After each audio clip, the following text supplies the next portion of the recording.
My parents kicked me out for being lazy. I was working 2 jobs and paying their bills. You ever get called lazy by someone who has literally never seen you rest? Like, not once. Yeah, that was my life for the past year. 19M, got kicked out by my parents for being lazy, even though I was working 2 jobs, a gas station overnight shift and a cashier gig at a grocery store. I pulled in 50, 60 hours a week depending on the month, and I still somehow managed to be the only person in the house paying for everything. Water, electricity, internet, their DoorDash orders, all me. Let me back up for a second, though. I moved back in with my parents right after I turned 18. I figured it'd be temporary. I didn't have the money for my own place yet, and I thought, hey, I'll grind for a bit, save up, and bounce. Rent prices were a joke anyway, and they offered, so why not? The first couple of months were chill. I was working part-time at the grocery store and helping out around the house. They were in decent moods, I was focused, and life was manageable. But then I picked up the second job, the overnight gas station gig, because one paycheck wasn't cutting it, and I wanted to get ahead. That's when things shifted. Suddenly, I was around enough. I was spending time with family. My mom said I had no energy anymore, like it was a character flaw. Like, yeah, no shit, I'm exhausted. I get home at 6 a.m., sleep 4 hours, then run to my second shift. What do you expect me to be? A circus clown. They stopped cooking, claimed if I wasn't contributing emotionally to the household, then they didn't feel like contributing physically. My dad straight up told me, we're not your maids. I wasn't even asking them for anything. I literally just needed a roof over my head and a place to collapse for a few hours a day. So I started buying groceries myself, cooking my own food, cleaning my stuff, washing my clothes at laundromats because apparently using the washing machine too much made the water bill go up, which I was paying, by the way. Eventually, they started asking me for help with their bills. First, it was $50 just to help out, then $100 because the car insurance is late. Then it was full on, can you just take over the electric bill this month? Spoiler, the answer was always yes, because I knew if I said no, they'd make home life hell. Which, funny enough, they did anyway. I didn't party. I didn't bring anyone home. I didn't drink, smoke, or even leave dishes in the sink. But somehow, every time something went wrong in the house, I was the punching bag. One time the Wi-Fi cut out because they forgot to pay the bill again, not my responsibility at the time, and I got blamed for being online too much. Mind you, I was barely even home. I started keeping notes. I'm not even kidding, like a little Redditor diary. Every petty thing they did. Every time they guilt-tripped me for not being there when I was literally working 2 jobs. Every time they took my money and then spent it on fast food or stupid shit. My mom would complain about her stressful day, which usually meant she had to drive 10 minutes to pick up a prescription, while I was on day 6 of a no-day-off stretch. My dad would call me unmotivated, while I was doing literal mental math on how to stretch $180 across groceries, gas, and their stupid subscription services they never used but refused to cancel. But here's the kicker. So here, where the whole thing goes from annoying to full-blown clown show. About 3 months before they kicked me out, my mom came into my room, on one of my rare days off, holding this giant catalog for a local spa. She's flipping through it like it's the Holy Grail and says, they've got this couple's massage deal this weekend. $180, but it includes champagne and chocolate. We deserve a little treat. I blinked at her, groggy as hell, thinking she's just making conversation. I mumble something like, cool, sounds nice. And then she hits me with, so can you spot us? You get paid Friday, right? Excuse me. You're asking me, your sleep-deprived, overworked, broke-ass son, to pay for your damn couple's massage so you and dad can sip bubbly and eat strawberries while I'm running register for 9 hours, and then cleaning up vomit at a gas station at 3 a.m. I thought it was a joke, like had to be, but no, she was dead serious. She even got mad when I said I couldn't afford it. You can't afford $180. What are you doing with all your money? Lady, I bought your toothpaste last week. You've used my Netflix account for 6 months. I paid your parking ticket last time you went to the club and got towed. What money? And don't even get me started on that damn club. They'd go out drinking twice a week. I'm not exaggerating, and not cheap nights either. They'd hit up one of those wannabe luxury spots with neon signs and overpriced cocktails. I saw the bank statement once, $96 in one night. When I asked about it, they said, we work hard, we need to unwind. First of all, I work hard. Second, I saw Dad spend the last 3 days watching old westerns on the couch and yelling at YouTube ads. So unless that's a new form of labor, I don't want to hear it. Eventually, it all boiled down to one Saturday morning. I just come off a double shift, 10 p.m. to 6 a.m. at the gas station, quick shower, then 9 a.m. to 5 p.m. at the grocery store. I come home, barely able to stand, and what do I see? My parents are waiting for me in the living room, like some damn intervention. They're both dressed like they're about to hit brunch. Mom's got the knockoff Michael Kors purse I bought her last Christmas with MY money, and Dad's wearing sunglasses indoors like he's too cool to deal with my attitude.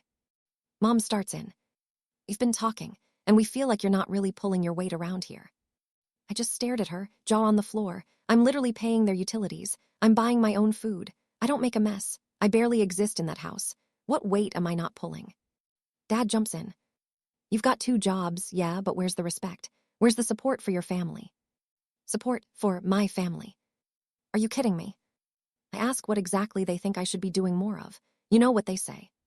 We think it's time you started giving us $300 a week, just to help keep things running. $300 a week. That's more than my rent now, in the place I moved into later. For a room that wasn't even mine, they kept using it as storage.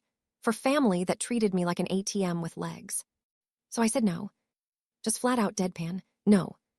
Mom started yelling, full volume, calling me selfish, saying I don't care about them. Dad called me ungrateful and said I was too big for my britches, which, what does that even mean? I told them I wasn't a wallet. I told them I was working myself into the ground while they lived like teenagers with a stolen credit card. And then they said the words that I'll never forget. If you're not going to be a part of this household, then maybe you shouldn't live in it. So I left. I didn't even pack that much. Just grabbed my work clothes, a toothbrush, my shoes, and my phone charger. Left the rest. I was too pissed to care. The funniest part, they watched me leave, didn't stop me, didn't say a word. Mom stood in the kitchen, arms crossed. Dad sat back on the couch and turned the TV up. Like I was the one who ruined their day. I called my buddy Chris on the walk down the street. He picked up on the second ring. Yo, what's up? They finally kicked me out. He didn't even hesitate. Come through, I'll clear the futon. Chris is the kind of guy you'd want in your corner when shit hits the fan. Known each other since freshman year, and while we weren't super tight recently, mostly 'cause I was always working, he never forgot that I helped him out once when he got stuck with car trouble. I guess this was him returning the favor. His place wasn't big, a 2-bedroom apartment he shared with his older cousin who worked nights, but it was clean, quiet, and more importantly, safe. No yelling, no guilt trips, no passive-aggressive post-it notes about leaving lights on. He tossed me a blanket and said, "Stay as long as you need." I slept for 14 hours that first night. No joke, 14 hours straight. Woke up disoriented as hell like I'd just been revived from a coma. And for the first time in months, I didn't wake up angry. No one banged on my door, no one asked for money, no one complained that I wasn't smiling enough. I just existed, in peace. That following week was weird. I kept thinking I'd get a text from my mom, or a passive-aggressive Facebook post about fake children or whatever, but it was radio silence. They ghosted me like I had done something wrong. Chris helped me figure out a plan, said I could pitch in on rent once I got things sorted. I started looking for better-paying jobs, ones that didn't require me to be a human zombie on a 2-2-2 schedule. And guess what? I found one.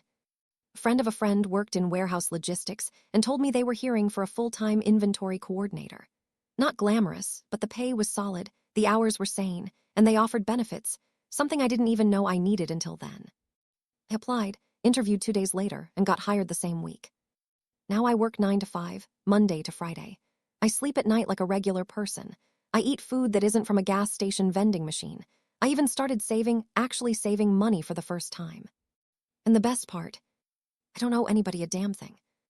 No more paying for someone else's spa day. No more guilt trips about not being part of the household. No more emotional extortion wrapped in faux parental concern. I still think about them sometimes, about how easily they let me go, like I was just some tenant who wasn't profitable anymore. There's a weird grief that comes with that, like mourning a version of your parents that never actually existed. But then I remind myself, I made it out. I've got my own key now, my own bank account, my own peace.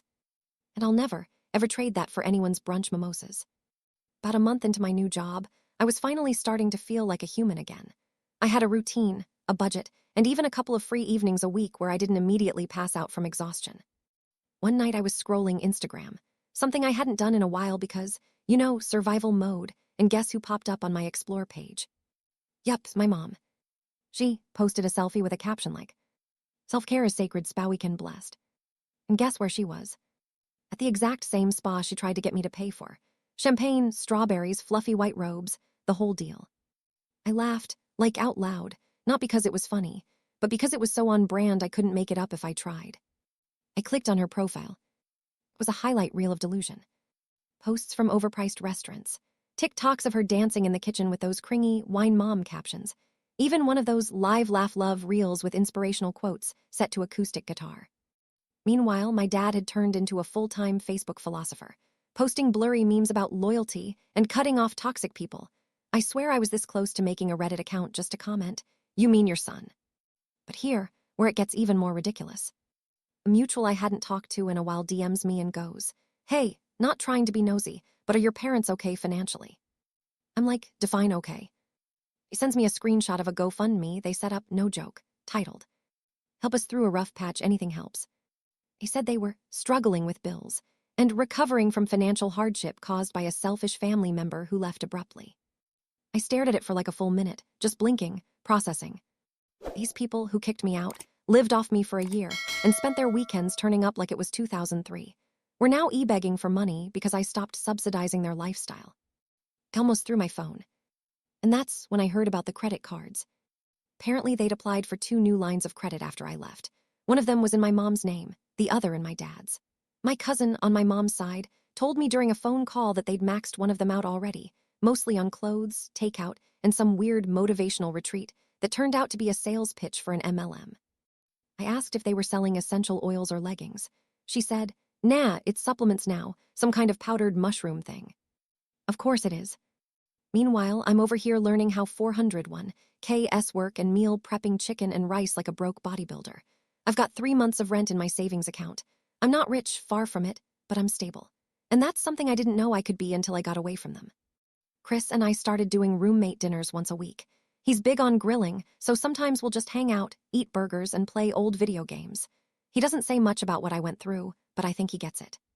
And every now and then, when my phone lights up with some distant relative liking one of my mom inspo posts, I just smile. Because no matter how pretty they try to paint the picture online, I know the truth. I lived it, I survived it, and now I'm free. People always say, family is everything, but here's the thing they don't tell you. Family isn't who shares your blood, it's who shows up. If the people who raised you treat you like a wallet, a servant, or an emotional punching bag, you don't owe them a damn thing. You're allowed to walk away. You're allowed to build your own peace. You're allowed to choose better. And sometimes, family isn't the ones who brought you into the world. Sometimes, it's your homie with a futon and a bag of frozen pizza who says, "Stay as long as you need." And honestly, that's more love than I ever got at home.